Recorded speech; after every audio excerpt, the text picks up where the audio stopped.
Il est facile de comprendre pourquoi les États-Unis ont fait la guerre pour obtenir la Californie. Il suffit de parcourir ces forêts millénaires où poussent les arbres les plus hauts du monde, de survoler ces extraordinaires formations volcaniques et de découvrir une côte oubliée qui ressemble à un paradis perdu. Mais la beauté des paysages de Californie du Nord peut s'avérer trompeuse. Des forces dévastatrices menacent en permanence la vie à la surface. C'est ici, dans ces montagnes enneigées, que s'est déroulée l'une des pires tragédies de la conquête de l'Ouest. Et ici, que des années de sécheresse ont failli détruire la vallée centrale, un des hauts lieux de l'agriculture mondiale.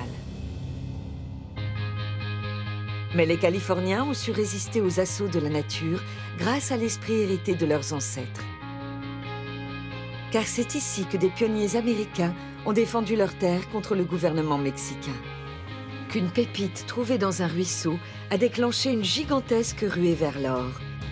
Et qu'une nouvelle génération de producteurs de cannabis opère à la limite de la légalité dans le tristement célèbre Triangle d'Émeraude.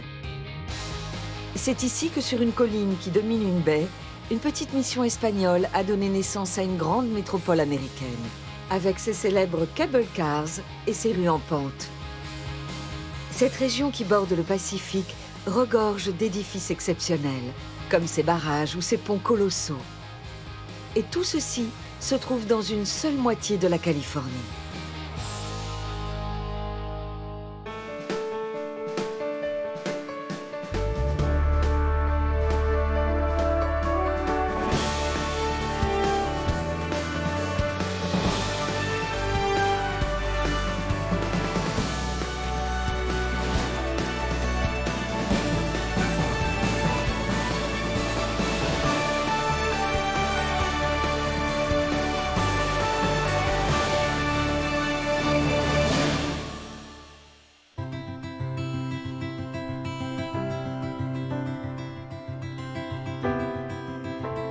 Il y a un endroit en Californie du Nord qui permet d'imaginer la côte pacifique avant l'arrivée des colons européens.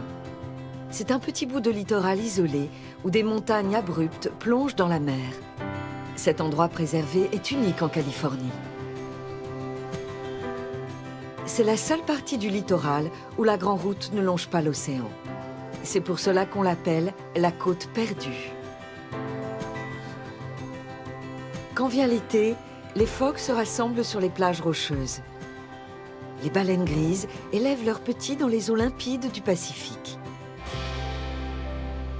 Et ce ne sont que 2 des nombreuses espèces qui vivent à la limite occidentale du continent nord-américain.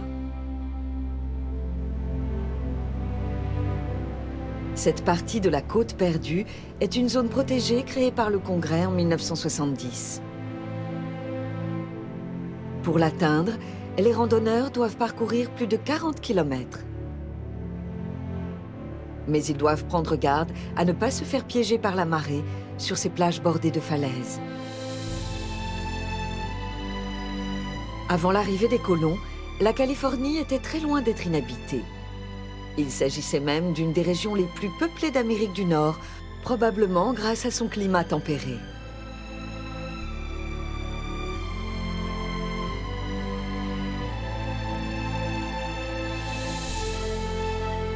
Elle abritait depuis plus de 13 000 ans de nombreuses tribus qui vivaient de la nature et commerçaient entre elles. Mais leur mode de vie et leur territoire ont connu une transformation radicale à partir du XVIe siècle, lorsque des navigateurs espagnols et anglais ont commencé à explorer les rivages de la Californie et à s'approprier de vastes étendues de terre. Les Espagnols remontent les côtes californiennes dès 1542. Mais ce n'est qu'à partir du XVIIIe siècle qu'ils commencent à établir une vingtaine de missions d'évangélisation. La 6e est fondée en 1776 sous le nom de mission Dolores. Elle est dédiée à Saint François d'Assise ou en espagnol San Francisco. Une nouvelle église est construite en 1791. C'est l'édifice le plus ancien de San Francisco. Il a survécu à des siècles de changements et à de nombreux tremblements de terre. Plus tard, en 1918, une basilique plus grande est édifiée juste à côté. Les missions permettaient aux Espagnols de convertir les Indiens au catholicisme et de mieux contrôler les régions colonisées. La ville qui a grandi autour de la mission a pris le nom de San Francisco. Mais la Californie n'est pas restée espagnole très longtemps.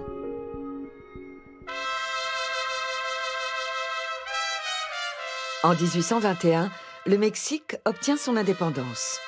L'ancienne colonie espagnole d'Alta California devient donc une province mexicaine. En 1839, un immigrant suisse, John Sutter, réussit à convaincre le gouverneur mexicain de lui accorder près de 20 000 hectares pour fonder une colonie qu'il baptise Nouvelle-Helvétie. Sutter convainc les Indiens de la région de l'aider à bâtir un fort qui deviendra Fort Sutter. Il sera un point de ralliement pour les colons américains qui commencent à arriver en Californie.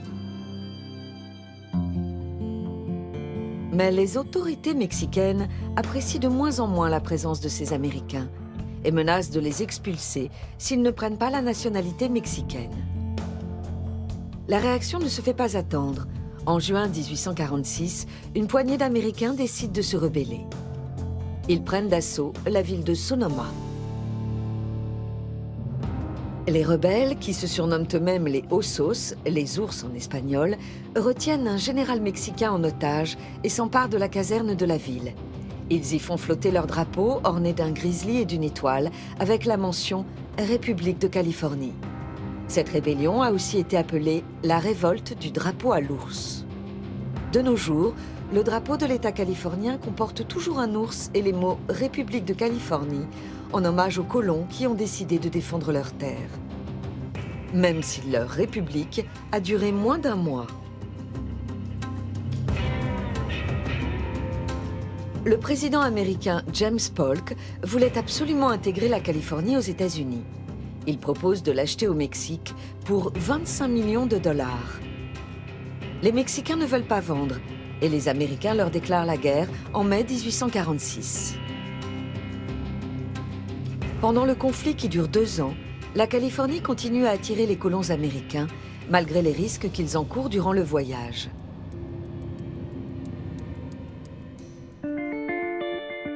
Avant d'être en sécurité à Fort Sutter, les pionniers doivent franchir les montagnes de la Sierra Nevada, qui séparent la Californie du Nevada. Aujourd'hui, le California Zephyr traverse ces montagnes tous les jours, sur son trajet de Chicago à Emeryville, en Californie. C'est le plus long trajet ferroviaire sans changement de train aux États-Unis. Le voyage couvre environ 3 900 km et prend plus de 2 jours. Le train passe par la petite ville de Truckee avant de franchir le col d'Honneur.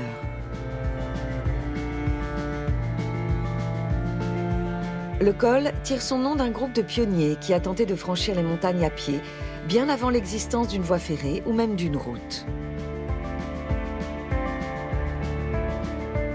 Mais leur voyage vers l'ouest s'est avéré beaucoup plus difficile que prévu.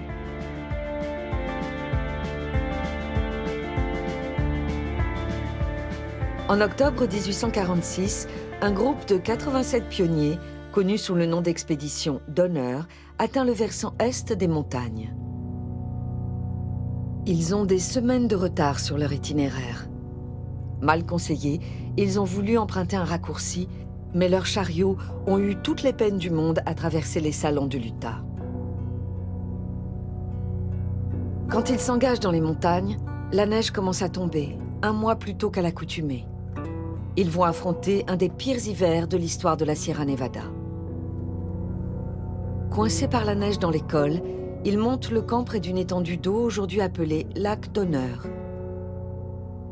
Ils sont forcés d'y rester, en attendant la possibilité de franchir les montagnes et de rejoindre Fort Sutter. La quantité de neige et la menace des Indiens Paiutes les empêchent de rebrousser chemin. La neige continue à tomber. Elle atteint par endroits 6 mètres d'épaisseur et les secours n'arrivent pas.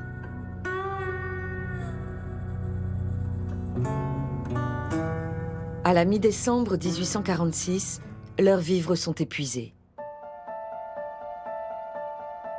Le 16 décembre, un membre de l'expédition meurt de faim. Ils ont déjà tué et mangé leurs bœufs et font bouillir les peaux pour en tirer une substance gluante dont ils tentent de se nourrir. Les hommes chassent dans la forêt, mais rentrent souvent bredouilles. Les archéologues ont depuis découvert qu'ils mangeaient des brindilles, de l'écorce et des rongeurs. Finalement, 15 hommes encore robustes partent chercher de l'aide. Mais la neige freine leur progression et eux aussi se retrouvent bloqués. À court de vivres, ils doivent se résoudre à manger les cadavres de leurs compagnons, morts de faim et de froid. Des 87 personnes qui ont quitté l'Illinois, seules 48 ont survécu au périple. L'une des plus jeunes avait 8 ans. Elle s'appelait Patty Reed. Elle a réussi à garder sa poupée avec elle tout au long du voyage, poupée désormais exposée ici, à Fort Sutter. Mais Patty et ses compagnons d'infortune ignoraient qu'ils allaient assister à l'un des événements les plus marquants de l'histoire du pays, la ruée vers l'or. En février 1848, un an après la tragique expédition d'honneur, les États-Unis et le Mexique signent un traité qui met fin à la guerre. Le Mexique cède de vastes territoires qui englobent notamment toute la Californie d'aujourd'hui. Cela équivaut à près d'un tiers de la superficie actuelle des États-Unis. Mais le prix à payer a été lourd. Plus de 13 000 soldats américains sont tombés pendant la guerre, alors que le Mexique déplore 25 000 morts. Un an plus tard, en 1849, des milliers de prospecteurs se précipitent en Californie, poussés par la fièvre de l'or. Tout commence quand John Sutter et son charpentier, du nom de James Marshall, construisent un moulin scierie à 70 km au nord de Fort Sutter, ici à Coloma. Le 24 janvier 1848, Marshall remarque des paillettes d'or dans la rivière. Une statue en bronze de Marshall se dresse aujourd'hui sur les lieux.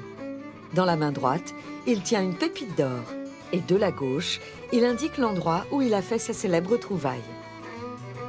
Sutter tente de garder la découverte secrète, mais la nouvelle se répand et en 1849, la grande ruée vers l'or de Californie est lancée. La découverte de Marshall entraîne la plus grande migration de l'histoire des États-Unis.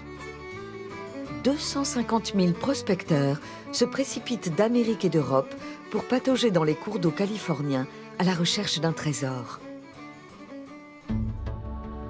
Le village, près de Fort Sutter, est un point de ravitaillement pour les mineurs. Il devient une ville champignon baptisée Sacramento. Dès l'année suivante, en 1850, la Californie devient le 31e État de l'Union. Et Sacramento est finalement choisi pour être sa capitale. En 1860, le siège de l'État est érigé au centre de la ville, inspiré du Capitole de Washington. Il a accueilli 2 vedettes de cinéma devenues gouverneurs, Ronald Reagan en 1967 et Arnold Schwarzenegger en 2003. Chacun a été élu pour 2 mandats de 4 ans. En 2011, à la fin du 2e mandat d'Arnold Schwarzenegger, la Californie est la 9e économie du monde, devant des pays comme la Russie. La boule dorée qui surmonte ce dôme rappelle la ruée vers l'or, à qui la Californie doit sa prospérité économique et son surnom de Golden State, l'État doré. L'État nouvellement créé connaît une croissance rapide. Dès 1869, Sacramento devient le terminus du chemin de fer transcontinental qui relie pour la première fois l'Est et l'Ouest du pays. Les pionniers n'ont plus à franchir la Sierra Nevada enneigée en chariot à bœufs.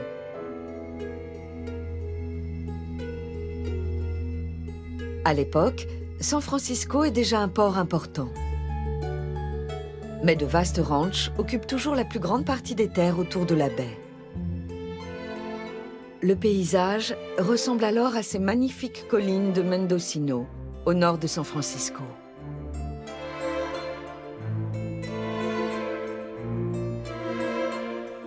Mais peu à peu, les constructions gagnent du terrain et les ranchs sont remplacés par des villages et des villes. La Silicon Valley doit aussi son existence à un ranch. En 1884, l'ancien gouverneur Leland Stanford et son épouse décident de fonder une université sur les terres d'un ranch qu'ils possèdent au sud de San Francisco. Ils veulent ainsi honorer la mémoire de leur fils, emporté par la typhoïde. L'université Stanford ouvre ses portes en 1891. Le centre du campus est le quad, construit en style néo-roman. Leland Stanford fait introduire des éléments typiques des missions espagnoles, comme les toits de tuiles rouges et les couloirs voûtés, qui donnent au campus de Stanford son atmosphère unique. D'allure plus moderne, la Hoover Tower a été baptisée d'après Herbert Hoover, un ancien élève devenu président des États-Unis. Des personnalités aussi diverses que le roi Philippe de Belgique, le champion de golf Tiger Woods ou la comédienne Sigourney Weaver ont étudié ici, et bien d'autres encore. Le verre et l'acier du David Packard Building et du Hewlett Teaching Center, fondés par 2 diplômés de Stanford, nous rappellent comment ce coin de Californie est devenu la Silicon Valley. En 1939, Bill Hewlett et David Packard créent une entreprise de matériel audio. Ils tirent à pile ou face pour savoir si le nom de l'entreprise commencera par Hewlett ou par Packard. Leur société connaît une croissance rapide. Les environs de Stanford deviennent vite un centre d'innovation majeur. Scientifiques et ingénieurs y perfectionnent les radiotransistors, les semi-conducteurs ou les puces électroniques. En 1971, un journaliste invente l'expression « Silicon Valley ». Mais c'est dans les années 1990 que le boom technologique va prendre toute son ampleur. En 1994, 2 anciens étudiants de Stanford forment Yahoo en créant ce qu'ils appellent le guide de Jerry et David pour le World Wide Web. Puis, en 1998, 2 autres anciens étudiants, Larry Page et Sergey Brin, élaborent l'algorithme de recherche qui sera à la base de leur future entreprise Google. Aujourd'hui, le siège de Google est un vaste campus, le Googleplex. Mais à leur début, en 1998, le bureau des fondateurs de Google se trouvait dans le garage de cette maison de Menlo Park. Ils suivaient une tradition typique de la Silicon Valley. Au milieu des années 70, Steve Jobs et Steve Wozniak commencent aussi dans un garage de Los Altos où ils fabriquent leurs premiers ordinateurs Apple. Le garage appartient toujours à la famille Jobs. Facebook a aussi son siège dans la Silicon Valley, mais n'a pas commencé dans un garage des alentours. De petits génies de l'informatique ont créé Facebook dans une résidence universitaire de Harvard sur la côte Est, avant de s'installer en Californie pour y profiter de l'abondance d'investisseurs et de personnel qualifié. La région est riche en grandes réalisations architecturales, comme en témoigne ce panorama de San Francisco avec les cable cars qui gravissent les collines et les célèbres rues en colimaçon qui les dévalent. Mais l'édifice le plus spectaculaire de Californie du Nord est sans conteste le pont du Golden Gate. Quand vient l'été, la brume côtière enveloppe cette merveille de l'ingénierie et l'entrée de la baie de San Francisco.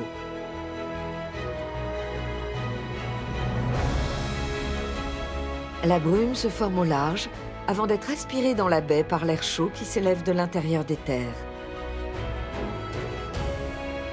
Elle fait du Golden Gate un spectacle à couper le souffle.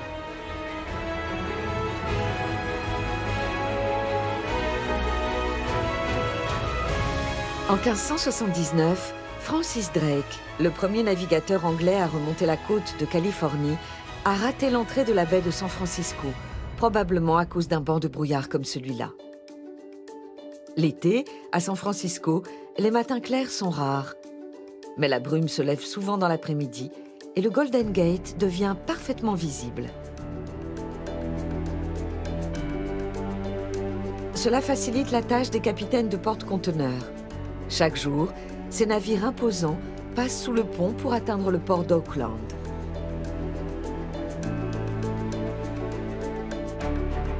C'est un des plus gros ports du pays.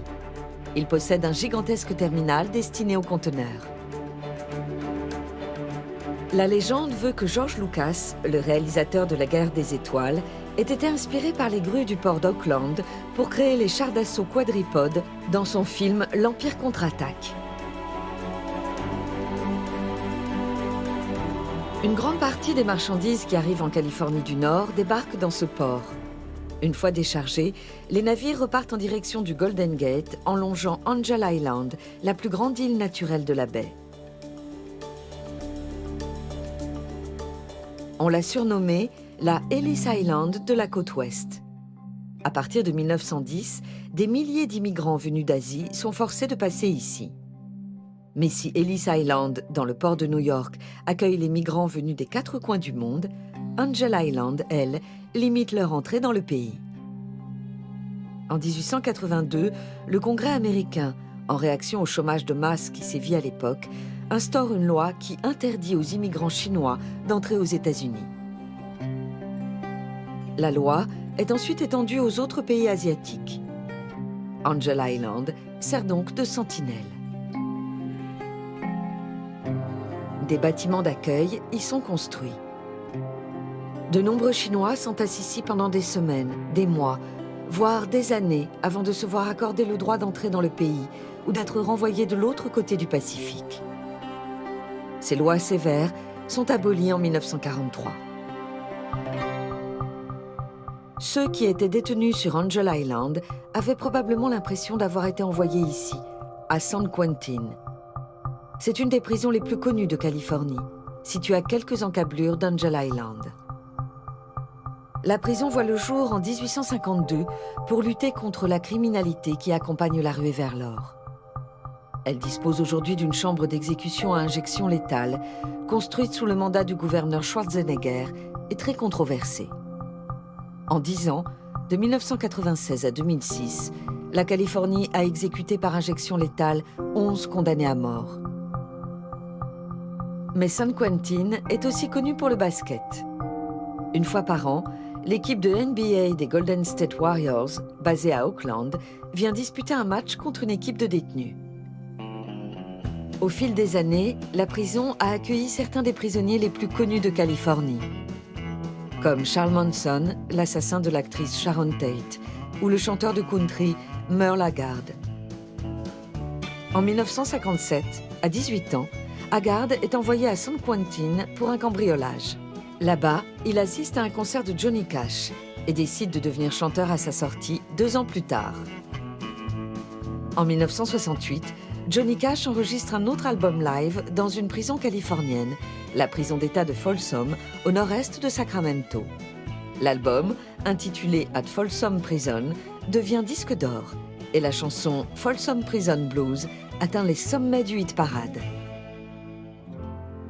La prison est au pied de l'impressionnant barrage de Folsom.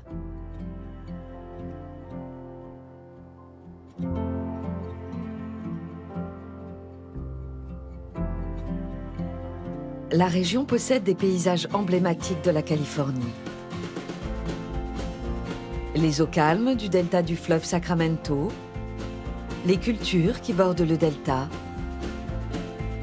les eaux d'un bleu profond du lac Tahoe et sa magnifique baie d'émeraude. Vus du ciel, les paysages californiens semblent d'une infinie variété. Mais les apparences peuvent être trompeuses. Ces formations rocheuses au nord de Sacramento en sont un parfait exemple.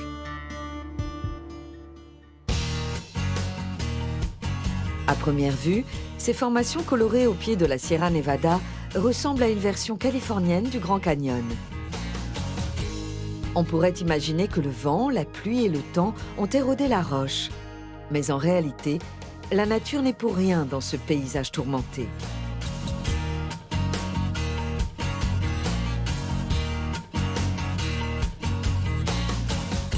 Ce relief doit son existence à l'une des pratiques industrielles les plus destructrices du monde, l'extraction hydraulique.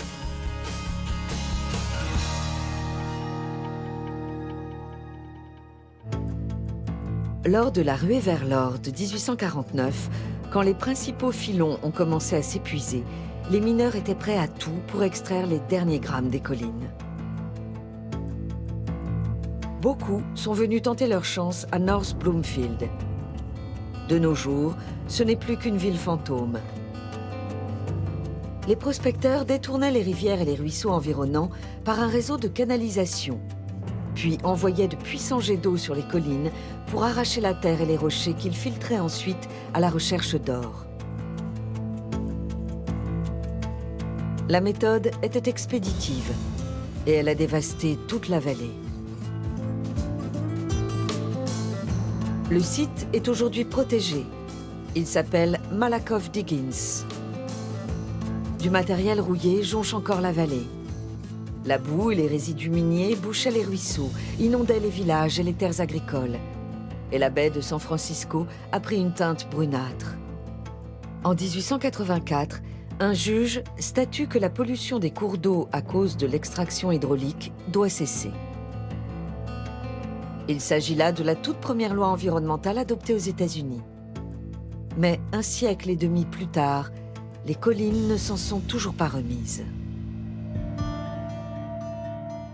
La soif d'or des prospecteurs et la quête de terres à cultiver par les colons ont exercé une pression grandissante sur les peuples amérindiens de Californie.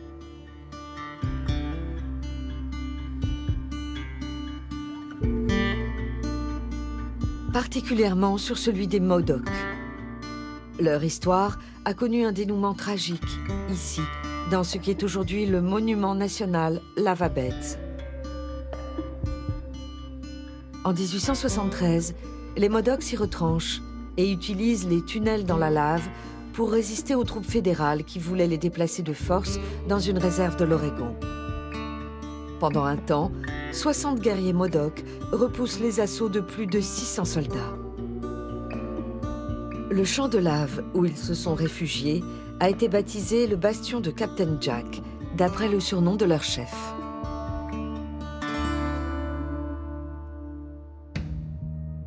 Au printemps 1873, le général américain Edward Canby vient négocier la reddition des Modocs.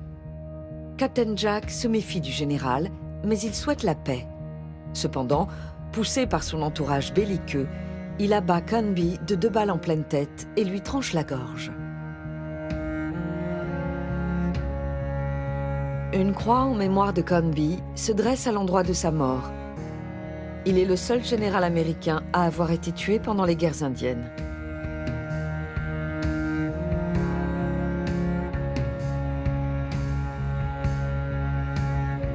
À proximité, le chaman de la tribu Modoc a planté un drapeau en l'honneur de son chef. Captain Jack a été capturé, jugé et pendu pour avoir tué Canby. Il est, avec 2 autres guerriers Modoc, le seul Indien à avoir été condamné pour crime de guerre. Mais beaucoup voient en lui un héros qui a défendu son peuple, alors que les États-Unis forçaient de nombreuses tribus à brader d'immenses étendues de terre sous la menace des armes. Les survivants de la tribu ont été envoyés dans l'Oklahoma, où leurs descendants vivent encore aujourd'hui. Les autorités américaines ont continué à chasser les tribus de leurs terres. Mais les colons le faisaient souvent eux-mêmes. De terribles atrocités ont été commises ici, à l'ouest de la Sierra Nevada, sur les terres ancestrales de la tribu Yahi. Ce peuple de chasseurs et de cueilleurs vivait en petits groupes dans cette étendue sauvage, appelée aujourd'hui la Ishi Wilderness. Mais les colons et les cow-boys ont pourchassé les Yahi pour les abattre. De 1861 à 1875, plus de 170 Yahi ont été massacrés. En 1900, on considérait que la tribu Yahi avait complètement disparu. Mais en 1911, un Yahi fait son apparition près de la petite bourgade d'Auroville. Il a survécu en se cachant dans la forêt, en se nourrissant de glands et de gibier, et en s'habillant de peaux de cerf ou de lapin.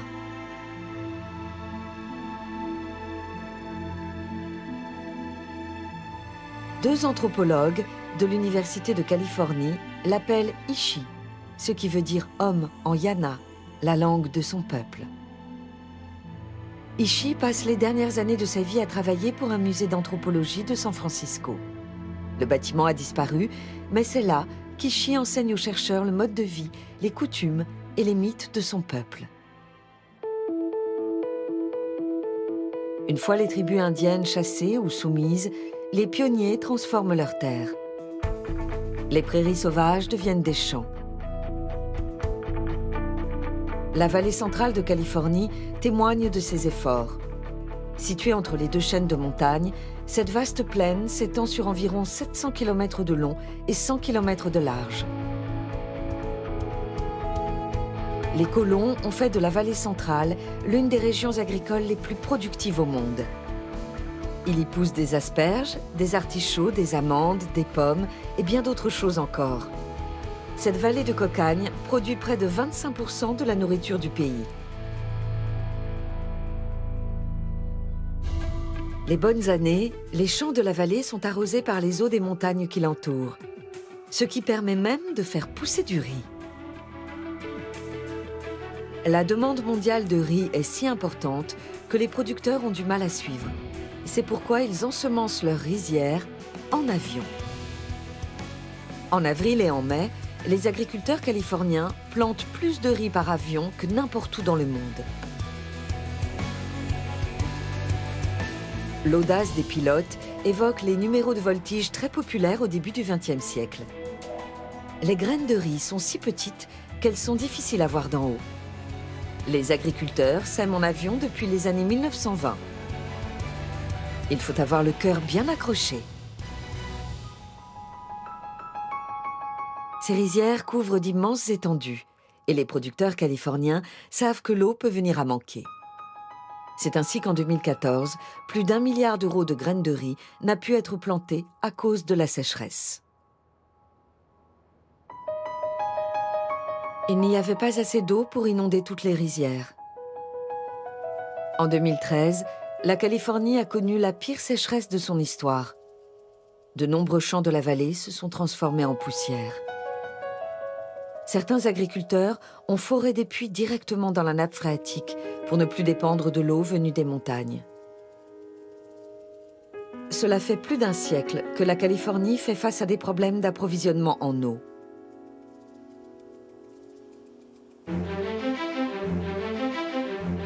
En 1938, le gouvernement fédéral trouve une solution grâce à une merveille de l'ingénierie, le barrage de Shasta.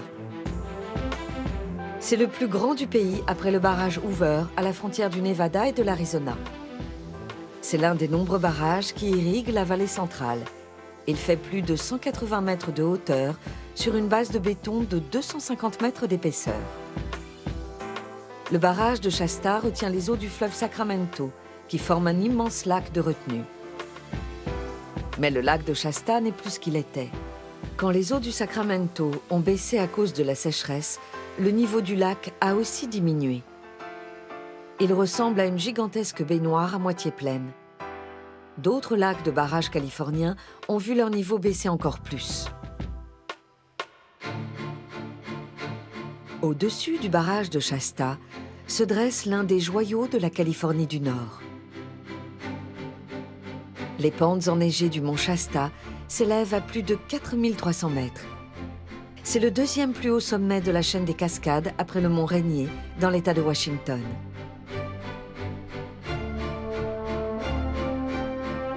De nombreux paysages de la Californie du Nord éveillent l'imagination, comme ses pics volcaniques couverts de neige, son littoral sauvage et découpé,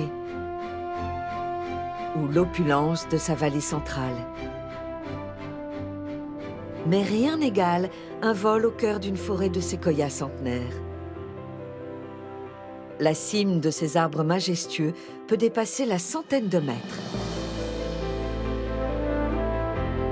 Dans le parc national de Redwood, à l'extrémité nord-ouest de l'État, des ruisseaux serpentent dans une forêt primitive où les séquoias ont pris racine il y a des milliers d'années.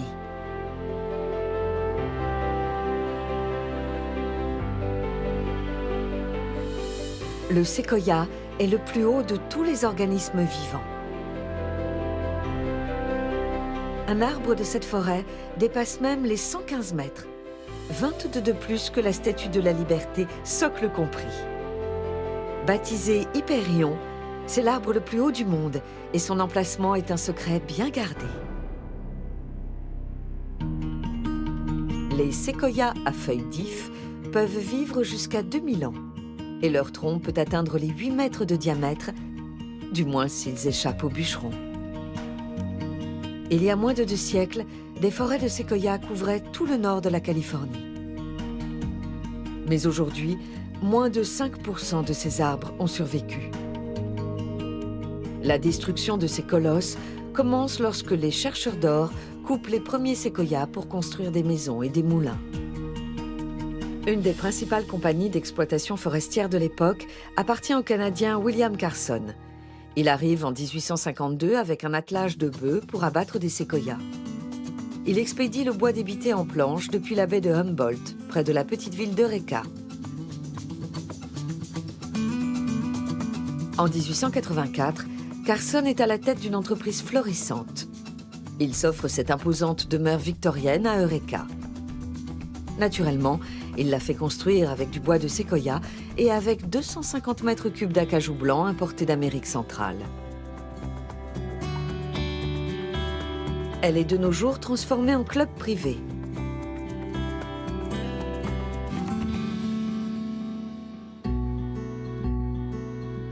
L'abattage des séquoias se poursuit après la Deuxième Guerre mondiale. En 1960, 90% de ces arbres millénaires avaient disparu. En 1968, le président Lyndon Johnson approuve la création du parc national de Redwood. Aujourd'hui, en Californie, 40 000 hectares de forêts de séquoias sont protégés.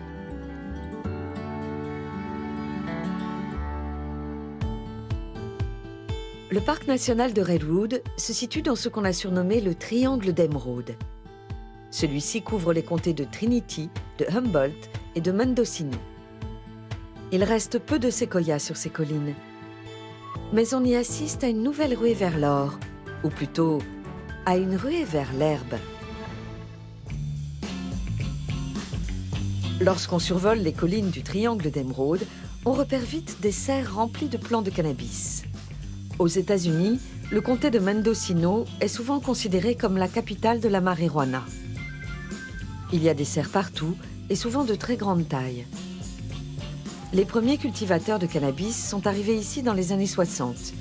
Ils vendaient leur marijuana sous le manteau et menaient une vie paisible. Mais aujourd'hui, une nouvelle génération de producteurs a pris le relais.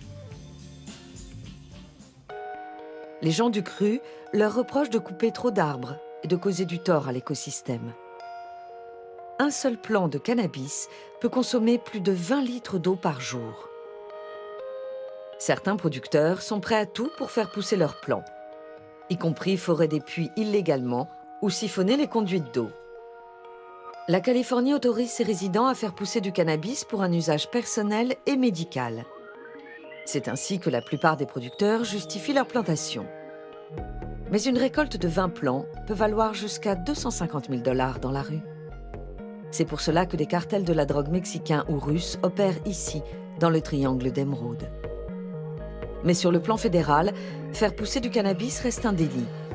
De nombreux producteurs vivent dans la crainte de voir atterrir un hélicoptère de la brigade des stupéfiants ou de se faire dérober leur récolte par les membres d'un cartel armé jusqu'aux dents. Les autorités locales estiment que la moitié des habitants du comté de Mendocino travaillent pour l'industrie du cannabis. Vu du ciel, cela n'a rien de surprenant. Chaque maison semble équipée d'une serre.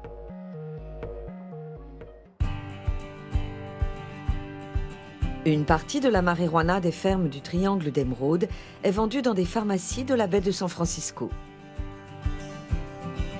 Les fumeurs d'herbe ne sont pas tous obligés de mettre la main à la poche. En 2014, dans la ville de Berkeley, les électeurs ont approuvé une loi selon laquelle les pharmacies de la ville doivent distribuer gratuitement 2% de leur marijuana aux patients les plus pauvres.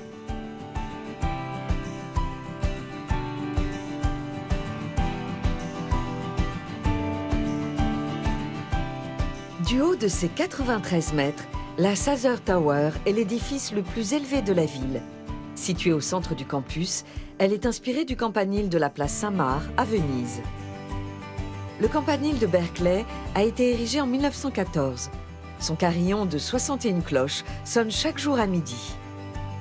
Berkeley est la plus ancienne des 10 universités de Californie. Le campus a été fondé en 1868 sur les terres d'un ancien ranch.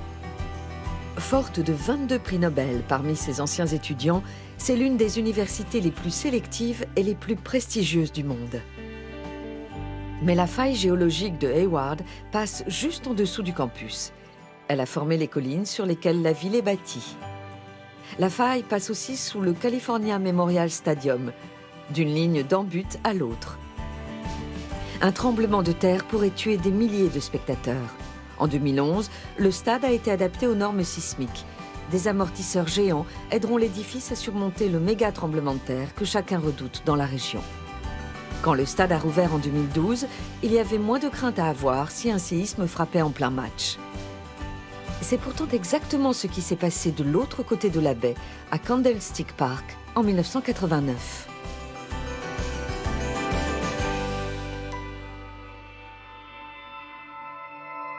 Le 17 octobre 1989, plus de 60 000 supporters attendent avec impatience le début du 3e match de la finale du championnat de baseball.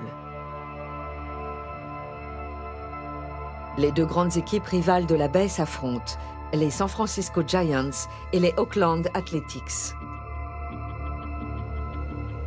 Mais à 17h04, une demi-heure avant le début de la partie, le stade se met à trembler.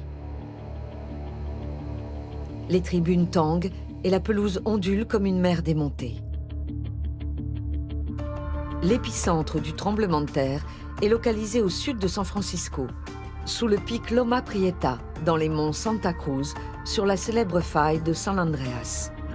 Il envoie des ondes de choc qui secouent toute la baie pendant une quinzaine de secondes.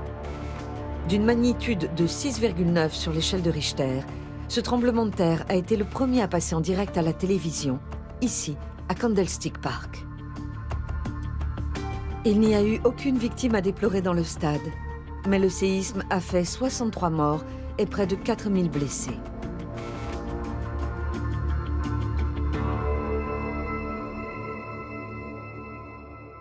Une partie de la chaussée supérieure du Bay Bridge, le pont qui relie Oakland à San Francisco, est tombée sur le niveau inférieur et a tué un automobiliste. Tout près, le Cypress Street Viaduct, une bretelle d'autoroute à 4 voies sur 2 étages, traversait ce quartier de l'ouest d'Oakland. Quand le tremblement de terre a frappé, l'étage supérieur de la bretelle s'est effondré. L'accident a tué 42 personnes.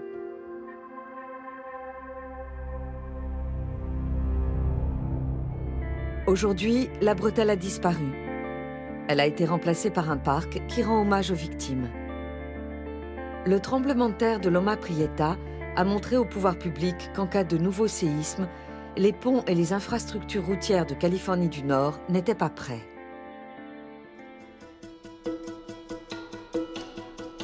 Lors de sa construction dans les années 1930, le Bay Bridge était une véritable prouesse technique. C'était le pont de ce type le plus long du monde. Mais en 1989, les ingénieurs ont compris qu'un nouveau séisme pourrait entraîner des dommages catastrophiques.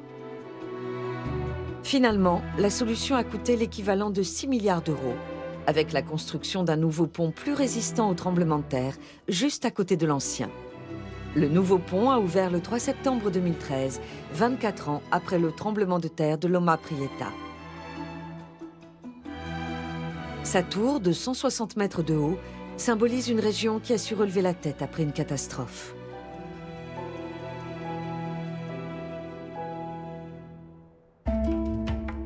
Un excellent moyen de comprendre la puissance terrifiante des forces géologiques à l'œuvre en Californie est de se rendre dans le parc volcanique de Lassen. Le parc tire son nom du spectaculaire pic Lassen, un volcan qui s'est formé il y a 27 000 ans.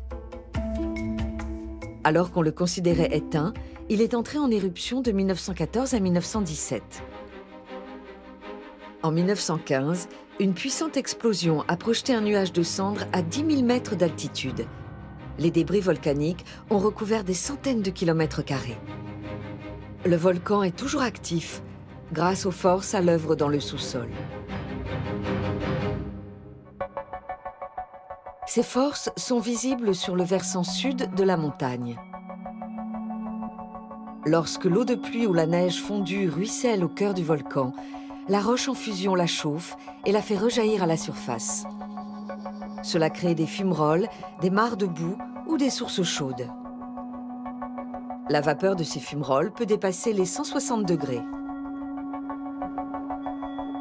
Dans les années 1860, un mineur du nom de Kendall Bumpass a glissé dans une de ces mares bouillonnantes. Il a survécu, mais a dû être amputé d'une jambe. Depuis, la zone s'appelle Bumpass Hell, ou l'enfer de Bumpass. Mieux vaut ne pas quitter la passerelle. Les scientifiques pensent que le pic Lassen pourrait entrer en éruption à tout moment. Les géologues le surveillent donc en permanence pour que les employés du parc puissent évacuer les randonneurs avant qu'il ne soit trop tard. Depuis 300 000 ans, la région a connu une trentaine d'éruptions majeures. Ces cataclysmes ont créé certains des sites les plus impressionnants de Californie du Nord. L'un d'entre eux est le surprenant Cinder Cone. Au milieu du XVIIe siècle, une série d'éruptions a formé ce volcan dans la chaîne des Cascades. Les scories et les cendres, jaillies d'un énorme cratère, ont formé un cône de 200 mètres de hauteur. Puis des coulées de lave se sont répandues de la base du cône pour former ces extraordinaires champs de lave. Difficile d'explorer à pied ce relief tourmenté. Mieux vaut admirer cette rivière de magma solidifié depuis les airs. La Californie est située au-dessus d'une zone volcanique active. Elle lui doit ses paysages spectaculaires, mais aussi l'un de ses produits les plus célèbres. Ici, dans la Napa Valley, des dépôts volcaniques ont créé le terroir idéal pour un raisin exceptionnel. Les premiers pieds de vigne ont été plantés par les pionniers dès 1839. En 1900, on dénombre 1400 vignobles dans la seule Napa Valley. Mais en 1920, un insecte microscopique s'attaque aux racines de la vigne et détruit les plantations à près de 80%, avant que la prohibition ne pousse les vignerons à la faillite. À la levée de la prohibition en 1933, la vigne refait son apparition, mais longtemps, les vins californiens sont considérés de mauvaise qualité. Tout change en 1972, quand un viticulteur en herbe, appelé James Barrett, rachète une vieille exploitation, la restaure et replante des vignes. 4 ans plus tard, il ose soumettre son chardonnay à une dégustation à l'aveugle à Paris. La dégustation est entrée dans l'histoire sous le nom de Jugement de Paris. La plupart des juges sont français, mais c'est bien le vin blanc californien qui est classé premier au nez et à la barbe des grands crus français. Le plus étonnant est que c'est aussi un vin californien, un cabernet de la Napa Valley, qui remporte la première place dans la catégorie des rouges. Les œnologues sont sous le choc et les Français sont furieux. La presse refuse même de rendre compte de l'événement. Mais cela sert de tremplin au vin californien.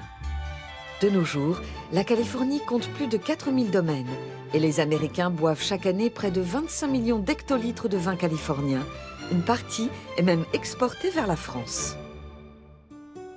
La Napa Valley appartient à la riche histoire de la Californie du Nord. Une histoire forgée par l'esprit d'entreprise de ses pionniers, par leurs découvertes, leurs tragédies, leurs réussites et leurs échecs. La Californie du Nord est également riche de la beauté de ses paysages. Des terres sauvages qui abritaient des peuples aujourd'hui disparus, des montagnes enneigées redoutées par les premiers colons, ou des volcans appréciés des randonneurs d'aujourd'hui.